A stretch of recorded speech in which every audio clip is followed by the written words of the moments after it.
نحمده ونستعينه ونستغفره ونعوذ بالله من شرور أنفسنا ومن سيئات أعمالنا من يهده الله فلا مضل له ومن يضلله فلا هادي له أشهد أن لا إله إلا الله وحده لا شريك له وأشهد أن سيدنا محمدا عبده ورسوله لا نبي بعده اللهم صل وسلم وبارك على سيدنا محمد وعلى آله وصحبه أجمعين أما بعد فيا أيها الحاضرون اتقوا الله فإن التقوى وصية الله للأولين والآخرين قال الله تعالى في القرآن الكريم أعوذ بالله من الشيطان الرجيم مثل الذين ينفقون أموالهم في سبيل الله كمثل حبة أنبتت 7 سنابل في كل سنبلة 100 حبة والله يضاعف لمن يشاء والله واسع عليم. عن أبي هريرة رضي الله عنه أن النبي صلى الله عليه وسلم قال ما من يوم يصبح العباد فيه إلا ملكان ينزلان فيقول أحدهما اللهم أعطِ منفقا خلفا ويقول الآخر اللهم أعطِ ممسكا تلفا متفق عليه. صدق الله العظيم وصدق رسوله النبي الكريم ونحن على ذلك من الشاهدين والشاكرين والحمد لله رب العالمين. Jamaah salat Jumat yang dimuliakan oleh Allah Subhanahu wa taala, semoga siapapun yang berkumpul di masjid ini adalah tetap orang-orang yang mau bersyukur kehadirat Allah Subhanahu wa taala atas segala nikmat yang selalu Allah berikan kepada kita semua, dan semoga siapapun yang berkumpul di masjid ini adalah orang-orang yang tetap mau berselawat kepada junjungan kita Habibana wa Nabiyana Muhammad sallallahu alaihi wasallam, dengan harapan yang paling besar kita semua mendapatkan syafaatnya yaumil qiyamah nanti. Amin ya rabbal alamin. Jamaah salat Jumat yang dimuliakan oleh Allah Subhanahu wa taala, sebagai khatib saya berpesan kepada saya pribadi dan umumnya kepada para jamaah sekalian, mari kita bersama-sama meningkatkan iman dan takwa kita kepada Allah Subhanahu wa taala, dalam artian yang sebenar-benarnya adalah menjalankan segala perintah-perintah Allah Subhanahu wa taala dan menjauhkan diri dari apa yang telah dilarang oleh Allah Subhanahu wa taala. Konsep inilah yang mampu membawa manusia bahagia minat dunia ilal akhirah. Amin ya rabbal alamin. Hadirin jamaah salat Jumat yang dimuliakan oleh Allah Subhanahu wa taala. Pada khutbah kali ini Al-Faqir menyampaikan khutbah yang berjudul Harta yang Dibawa Mati. Hadirin jamaah rahimakumullah, sebagian ataupun mungkin di antara kita telah Allah berikan harta yang berlebih dibandingkan dengan orang lain. Sementara kita melihat banyak orang-orang yang tidak punya sawah, tidak punya ladang, tidak punya gaji, tidak punya penghasilan yang tetap, tapi kemudian ada sebagian kita yang memiliki harta yang berlebih dibandingkan dengan yang lain, yang kita kenal dengan orang kaya, orang sugih ataupun yang lainnya. Maka ada juga orang yang berpendapat harta tidak akan dibawa mati, anak-anak kita tidak akan dibawa mati, tapi amallah yang kemudian kita bawa mati. Bahwa kemudian harta anak-anak kita bisa kita bawa mati, asalkan mereka kemudian menjadi anak-anak yang soleh dan solehah, yang siap selalu mendoakan kedua orang tuanya. Dan harta kita yang abadi adalah, yang kita bawa mati adalah harta yang dinfakkan fi sabilillah, pada jalan Allah Subhanahu wa ta'ala. Maka kemudian berbahagialah kalau sementara ini kita semua, kita sebagian ataupun di antara kita, ada orang-orang yang diberikan kelebihan harta tersebut oleh Allah Subhanahu wa ta'ala.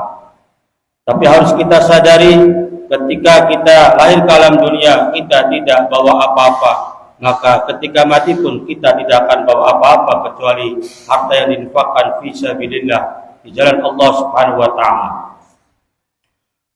Sebagai landasan Qur'ani, saya ambil dalam surat Al-Baqarah ayat 261 yang tadi Al-Fatih sampaikan, A'udzubillahi minasyaitonir rajim. Mathalul ladzina yunfiquna amwalahum fi sabilillahi kamathali habbatin ambatat sab'a sanabila fi kulli sumbulatin mi'atu habbah wallahu yudha'ifu liman yasha' wallahu wasi'un alim. Yang artinya wallahu a'lam bimuradi, mathalul ladzina, perumpamaan orang-orang, yunfiquna yang mereka menginfakkan, mengeluarkan hartanya, amwalahum pada harta-harta mereka, fi sabilillah, di jalan Allah Subhanahu wa ta'ala. Nanti akan kita lihat tafsirnya, ada 4 yang saya bawakan pada kesempatan kali ini. Itu seperti kamathali habbatin, seperti menanam satu biji, anbatat yang satu biji tersebut menumbuhkan, sab'a sanabila, 7 tangkai, fi kulli sumbulatin mi'atu habbah, pada setiap satu tangkai akan membuahkan 100 biji. Wallahu yudha'ifu liman yasha', dan Allah akan melipat gandakan kepada orang-orang yang Allah kehendaki. Ini hak prerogatif dari Allah Subhanahu wa ta'ala. Wallahu wasi'un alim, dan Allah zat yang maha luas lagi mengetahui. Quran surat Al-Baqarah ayat 261. Hadirin jamaah salat Jumat yang dimuliakan oleh Allah Subhanahu wa ta'ala. Dari ayat ini dapat kita tarik kesimpulan, ketika kita berinfak, ketika kita bersedekah di jalan Allah fi sabilillah, maka setiap satu yang kita infakkan akan melahirkan 700 pahala. 1 berbanding 700 pahala. Bahkan ayat yang sebelum penutupnya, wallahu yudha'ifu liman yasha', dan Allah akan melipat gandakan kepada orang-orang yang Allah kehendaki. Artinya mungkin saja sedekahnya sama, ambilnya 1 meter 270 granit, tapi mungkin si A dapatnya 270 kali 700, tapi si B 270 kali 1000, bahkan wallahu yudha'ifu liman yasha'. Allah tidak akan berbuat tidak adil. Allah akan berbuat adil kepada semua hamba-hambanya. Pahala yang tercantum minimal 1 berbanding 700, tapi hak prerogatif Allah bisa melipat gandakan menjadi 1000, 2000, 7000, bahkan seterusnya. Itulah hak Allah Subhanahu wa ta'ala. Kemudian yang menjadi pertanyaan adalah, kalimat fi sabilillah, di jalan Allah, itu apa maksudnya? Maka saya ambilkan 4 dari kitab tafsir. Bagaimana makna fi sabilillah tadi? Yang pertama, dalam kitab Subdatut Tafsir min Fathil Qadir menyatakan, yang dimaksud jihad yang dimaksud sabilillah adalah jihad untuk meninggikan kalimat-kalimat Allah Subhanahu wa ta'ala. Ini kalau kita bicarakannya saat ini di Palestina sangat tepat. Ketika orang-orang Palestina berusaha untuk merdeka, mereka berjihad jalan Allah Subhanahu wa ta'ala. Maka kalimat sabilillah di sini bermakna adalah jihad untuk membela kemerdekaan tanah air mereka. Dan di sini cukup berdoakan saja, berdonasi dengan tepat, di tepat sasaran, insya Allah akan sangat berguna bagi mereka, kemerdekaan mereka. Yang kedua, dalam tafsir Al-Wajiz, yang dimaksud sabilillah adalah berjihad atau hal lain yang dengan maksud mencari ridho Allah Subhanahu wa ta'ala. Jadi sudah ada pengembangan makna, bukan hanya berjihad, tapi seluruh usaha-usaha ikhtiar dengan tujuan mencari ridho Allah Subhanahu wa ta'ala. Kata kuncinya adalah ibadah kepada Allah Subhanahu wa ta'ala. Mungkin saja di antara kita yang bangun malam dan sholat malam dan mendoakan semua masyarakat, termasuk kalimat fi sabilillah. Makna sabilillah begitu luas sekali. Itu makna yang kedua dari tafsir Al-Wajiz. Yang ketiga dari tafsir As-Sa'di. Yang dimaksud dengan jihad, yang dimaksud dengan sabilillah adalah jalan yang menyampaikan kepadanya, termasuk menafkahkan hartanya dalam meningkatkan ilmu yang bermanfaat, mempersiapkan jihad dan segala macam kegiatan-kegiatan sosial. Maka kalimat sabilillah, ketika kita berinfak, bersedekah untuk masjid misalnya, madrasah misalnya, pesantren misalnya, majelis taklim dan sebagainya, bahkan kita merelakan tanah kita untuk jalan sebagai lalu lintas orang lain, gang ataupun yang lainnya, membangun jembatan dengan sukarela, dengan swadaya dan lain sebagainya, termasuk kalimat-kalimat fi sabilillah. Maka semakin tafsirnya semakin banyak, maka semakin luas maknanya. Itulah hebatnya ilmu tafsir. Kalau kita hanya melihat terjemahannya, kita akan sulit memahami apa itu sabilillah di jalan Allah.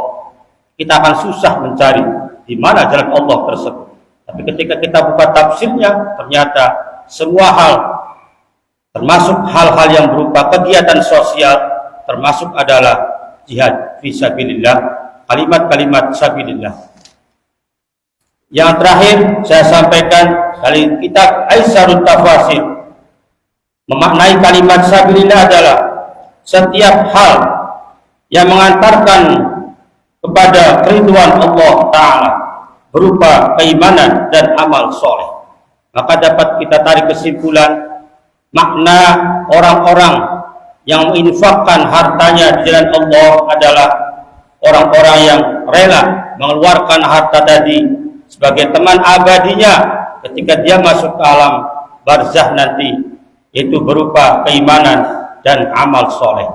Maka seorang yang dikatakan beriman tidak akan cukup hanya berkata-kata amantu billah, saya beriman pada Allah, saya beriman pada Allah, saya beriman pada Rasulullah, tanpa dia menginfakkan hartanya di jalan Allah Subhanahu wa ta'ala. Maka banyak perintah salat akan beriringan dengan perintah zakat. Salat dan zakat dua-duanya harus seiring dan sejalan. Hadirin jamaah salat Jumat yang dimuliakan oleh Allah Subhanahu wa ta'ala. Maka pada kesimpulannya, orang-orang yang bersedekah, orang-orang yang berinfak di jalan Allah Subhanahu wa ta'ala, termasuk kita membangun masjid ini, membangun pesantren, madrasah, sekolah, tempat ibadah, majelis taklim, ataupun hal-hal lain berupa kegiatan-kegiatan sosial untuk umum, termasuk kalimat sabilillah, kalimat di jalan Allah Subhanahu wa ta'ala. Tergantung kita maknai dari mana tafsirannya. Hadirin jamaah salat Jumat yang dimuliakan oleh Allah Subhanahu wa ta'ala. Sebagai penutup, saya sampaikan sebuah hadis dari Rasulullah sallallahu alaihi wasallam yang dibawa oleh Abi Hurairah. Ini hadis tentang bagaimana kita bersikap di pagi hari. Sedangkan kita melihat di kantong kita ada uang, ada harta, ada yang bisa untuk dimakan hari ini, bahkan untuk 7 hari ke depan, ataupun 1 bulan ke depan, ataupun 1 tahun ke depan, atau bahkan 10 tahun ke depan. Maka ini ancaman bagi kita-kita yang tidak mau bersedekah di pagi hari atau di hari itu. Nabi bersabda, "Ma min yaumin," tidak ada satu hari, "yusbihul ibadu," yang pagi-pagi setiap manusia, "fihi," di dalamnya, "illa malakani," kecuali akan turun malaikat, "yanzilani," malaikat akan turun, 2 orang malaikat akan turun, di setiap hari, setiap pagi ada 2 malaikat yang turun. Kita masih baru bangun tidur, bahkan mungkin kita belum membaca doa bangun tidur, kita terbuka mata kita, alhamdulillahilladzi ahyana ba'da ma amatana wa ilaihin nusyur. Itu Allah sudah menurunkan malaikat di samping kanan dan samping kiri kita. Tiap hari, tidak pernah terlepas. Dan mungkin kita tidak pernah sadar bahwa di samping kita itu ada malaikat. Tapi kalau kita sadari, coba ketika ada anak kecil, bayi yang mau jatuh, kadang-kala dia tidak jadi jatuh, pada secara akal dia jatuh. Itulah ada malaikat, namanya malaikat hafadhah, malaikat penjaga. 2 malaikat yang setiap pagi itu turun, masing-masing mereka punya doa yang hebat. Malaikat yang pertama, fayaqulu ahaduhuma, Allahumma a'ti munfiqan khalafa. Ya Allah, semoga kau berikan munfiqan, orang yang pada hari ini berinfak, bersedekah di jalan Allah Subhanahu wa taala tadi, maka khalafan sebagai pengganti. Maka rumusnya, tidak ada orang yang rajin sedekah dan dia akan miskin. Tidak akan ada rumus ketika kita mau bersedekah kita jatuh miskin. Tidak akan ada. Maka khalafan, kalau kita artikan dengan mana yang lebih luas, adalah keberkahan hidup. Kalau kita merasa kita sudah sedekah, kemudian hati kita tenang, hati kita merasa nyaman, itulah makna yang sebenarnya, makna berkah dalam kehidupan kita. Malaikat yang pertama berdoa, ya Allah, semoga kau berikan pengganti bagi orang yang berinfak, bagi orang yang bersedekah di hari ini sebagai pengganti yang terbaik. Kalimat-kalimat yang biasa sering muncul ketika kita diberikan hadiah, sedekah dan sebagainya, jazakumullah ahsanal jaza, semoga dibalas dengan yang lebih baik, balasan yang terbaik dari Allah Subhanahu wa taala. Malaikat yang kedua ini berbanding doanya. Malaikat doa yang pertama begitu hebat, malaikat yang kedua, kalau istilah kitanya seperti nyupatani, orang Jawa mengatakan nyupatani. Kenapa kalimat doanya kita lihat? Allahumma a'ti mumsikan talafa. Ya Allah, semoga kau memberikan kehancuran pada orang yang sebenarnya dia mampu untuk bersedekah, mampu untuk berinfak di jalan Allah, tapi dia tidak mau karena kebakilannya, karena kepelitannya, karena keangkuhannya, karena kesombongannya, maka talafan, kehancuran. Na'udzubillahi min dzalik. Maka hadirin, ini hadisnya muttafaqun alaih, sahih sekali. Artinya apa? Kita semua sebagai orang-orang yang beriman, maka ketika kita punya kemampuan, punya kekuatan untuk berinfak, untuk bersedekah, maka jangan tunggu lama-lama, karena penyesalan akan ada di belakang. Ketika kita sudah mati, maka kita akan menyesal. Dan tangisan pertama di alam kubur adalah kita meminta dihidupkan kembali kepada Allah Subhanahu wa taala. Minta apa yang diminta? Ingin dipanjangkan usia kita. Untuk apa? Fasadaqah. Kita ingin sedekah.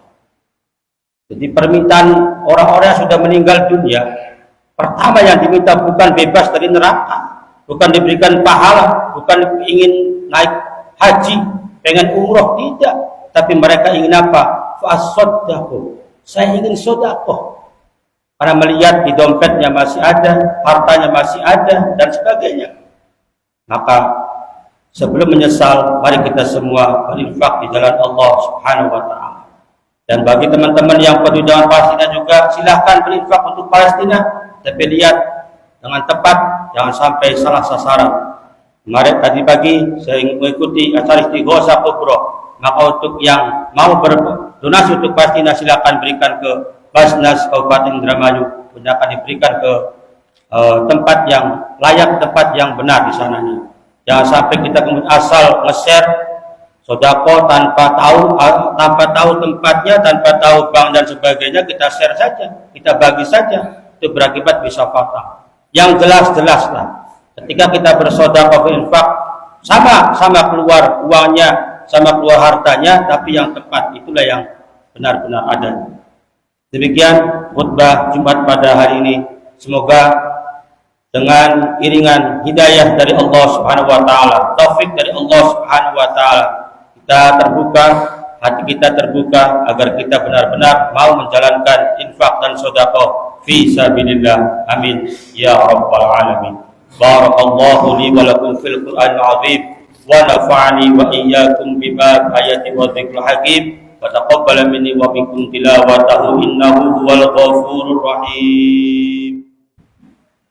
Alhamdulillahi rabbil alamin wal 'aqibatu lil muttaqin wala 'udwana illa 'alal zalimin. Ashhadu an la ilaha illallah wahdahu la syarika lah wa ashhadu anna sayyidana Muhammadan 'abduhu wa rasuluhu la nabiyya ba'dahu. Allahumma salli wa sallim wa barik ala sayyidina Muhammad wa ala alihi wa sahbihi ajma'in. Amma ba'd, fa ya ayyuhal hadirun ittaqullaha haqqa tuqatih wa la tamutunna illa wa antum muslimun. Qala Allah ta'ala fil Qur'anil Karim, Inna Allah wa malaikatahu yusalluna 'alan nabi ya ayyuhalladzina amanu sallu 'alaihi wa sallimu taslima.